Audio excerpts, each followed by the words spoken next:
2026-yil hammaning xonadonlarida yaxshi kunlar bo'lsin, yaxshi kayfiyatlar bo'lsin, to'ylar bo'lsin. Rahmat. Orzularga erishsin. Alloh taolo yurtimiz tinch qilsin. Yurtimiz tinch qilsin Alloh. Farzandingizga olib beryapsiz. Ha, Farzandingiz o'g'limga olib beryapman. Futbolkasida menimcha bu futbolist, futbolga qiziqadi deb o'ylayapman men. Futbolga ham qiziqadi, futbolga ham. Ya mana desizlar, ko'rinib turibdi, lekin muzikant odamdan yomonlik chiqmaydi deb boya bir ta'kidlab etdim. To'g'rimi? Dilmurod aka, to'g'rimi?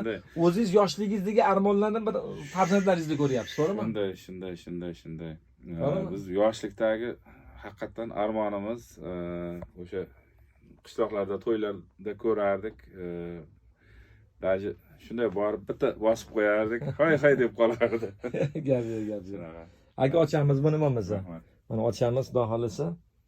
Ochgandan keyin bir programma qilamiz. Programma qilgandan keyin sekin yuboramiz. Hadi bismillahirrohmanirrohim. Mana ochamiz.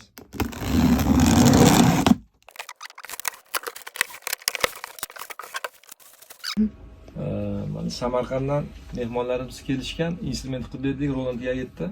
Aka nima qo'shib etib beramiz? Endi muxlislar so'rashadi. Roland Yayitni mana yangi pachka ochib berdim, korobkalari bilan. Mana jajji qizaloqli farzandlari, Roland akamiz farzandlari mana Muhammad, Dilfuza, Binafsha, Bekmurod. Dilmurod akamiz mana farzandlari bilan Samarqanddan kelishdi. Samarqand shahridan kelishdi. Va instrumentni farzandlariga olib beryaptilar. Kimga shunaqa instrumentlar kerak bo'lsa jo'natib qo'yamiz. Endi Dilmurod akamiz o'zlari boshqa sohasi egasi bo'lib turib, nima deydi, shunchalik qiziqish baland ekan, farzandlari o'zlari ushalmagan orzularga mana farzandlari ushalsin deb niyat bilan kelishgan ekan mana. Baraka toping aka, Dilmurod aka, sog' bo'ling, omon bo'ling. Rahmat, Abdug'ofur. Endi nimani chalib beray desam, Pariroy sanamlarni o'shani bir ijro qilamiz. Yaqinda bir akalarimiz, usta akalarimiz ijro qilib ketishgan ekan.